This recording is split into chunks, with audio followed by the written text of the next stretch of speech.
bienvenue à The Comment Daily, ça commence tout de suite. Revue du 10 janvier 2023, ça commence tout de suite. Et nous voilà replongés dans une pénurie de carburant. En effet, en juillet dernier déjà, la pénurie s'était fait fortement sentir dans les deux capitales du Cameroun, occasionnant de longues files d'attente dans les stations-service.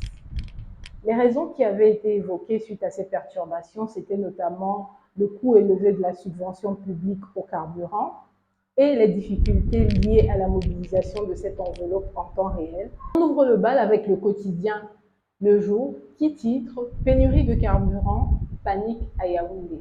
Il semble que ça s'étende dans le sud du Cameroun, notamment à Ebolova. Tout ceci à lire en pages 2 et 3 du quotidien Le Jour. Le quotidien Émergence, lui, préfère insister sur la répétition du phénomène en titrant « La pénurie frappe à nouveau », c'est à lire en page 3.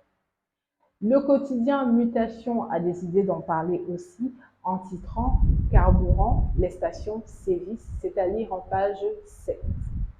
Le quotidien L'économie revient également dessus en disant « Le carburant se fait rare ». Et on termine avec le journal Bunia qui titre aussi là-dessus en disant « Yaoundé au compte-gouttes », c'est à lire en page 3.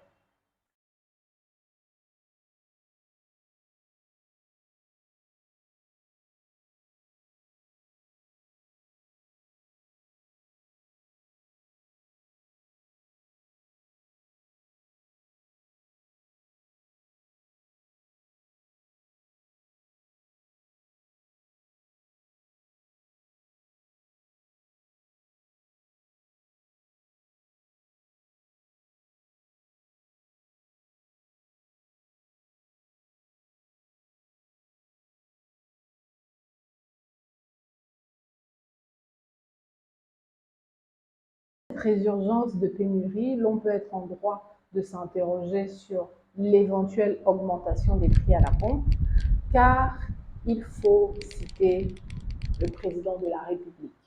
Car le 31 décembre dernier, il l'avait déjà dit dans son discours adressé à la nation, qu'en développant la mine solide, nous pourrons assurer le relais des hydrocarbures dont les stocks s'amenuisent.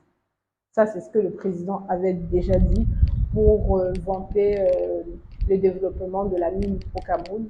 Mais le président avait aussi rappelé que près de 700 milliards de francs CFA avaient été dépensés par les trésors publics au titre des subventions pour les carburants. Et à ce moment-là, il avait instruit le gouvernement pour qu'ils étudient toutes les options pouvant permettre la stabilisation des prix à leur niveau actuel. C'était à ce moment-là. Et surtout de conserver le pouvoir d'achat des consommateurs.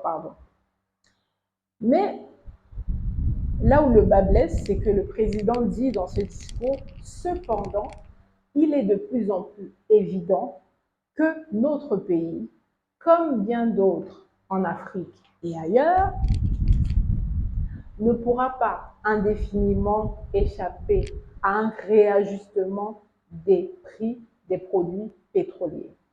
Donc, c'est ici que s'achève The Comment Daily.